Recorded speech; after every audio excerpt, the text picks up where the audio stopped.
At nagbabalik si DJ Kim Chino para i-confirm kung talaga nga naman ikaw ay in love. In love ka na? Nagka-pimple ka na ba sa ilong? At ngumingiti ka na ba ng kusa? Tingnan natin. Anyway, mahal, balik Chinitox na tayo. Usapang pag-ibig mula sa chinito ng buhay mo. At di ba nga, sabi ko kanina, ibibigay ko sa iyo ang 3 senyales na mahal mo na siya. Recap na tayo, mahal. Sabi ko kanina, una, mahal mo na siya kapag gusto mo na siyang alagaan, hindi lang makuha. Ito yung sinasabi ko kanina na genuine concern na. 'Di ba? Yung may genuine concern ka na sa tao, sa well-being niya. Gusto mo ay talaga nga namang safe siya, masaya siya, busog siya, at talaga nga namang gusto mong nasa-satisfy siya. Hindi, nasa-satisfy sa mga bagay kasi yung smile niya, yung happiness niya ay talaga nga namang smile and happiness mo na rin. At ang pangalawa naman, sabi ko rin kanina, mahal mo na yan kapag nagiging selfless ka. Kahit hindi mo na ito napapansin. 'Di ba? Kung minsan inuuna mo na yung needs niya bago yung sayo. Minsan naaalala mo na siya sa mga bagay. May makita kang mahaba, kunwari gulay, talong, 'di ba? Naaalala mo na siya. Ito kasi mahilig siya sa tortang talong, kaya naaalala mo sa talong. Yun yung mga bagay, di ba? Yun yung mga bagay na masasabi mo talagang ikaw ay in love na kapag naaalala mo na siya sa mga bagay-bagay dyan sa paligid mo.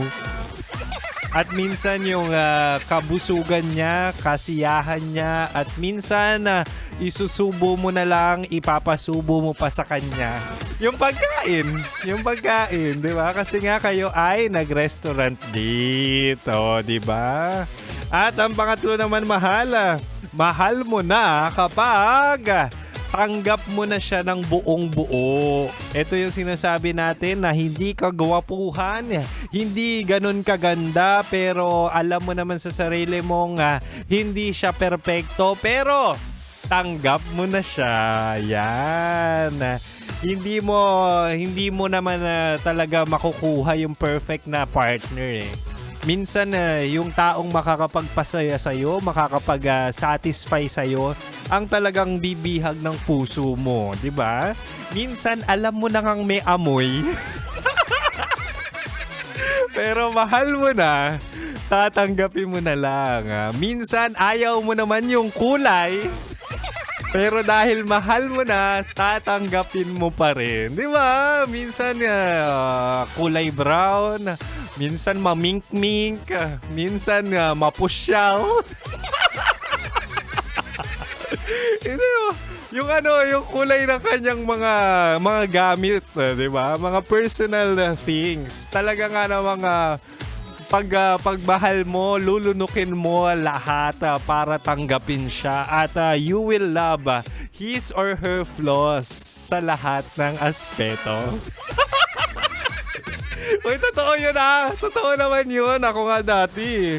Sabi ko hindi ako mai-in love sa taong naninigarilyo, pero ang ending, nakuha ko sa matatamis na salita ng naninigarilyo.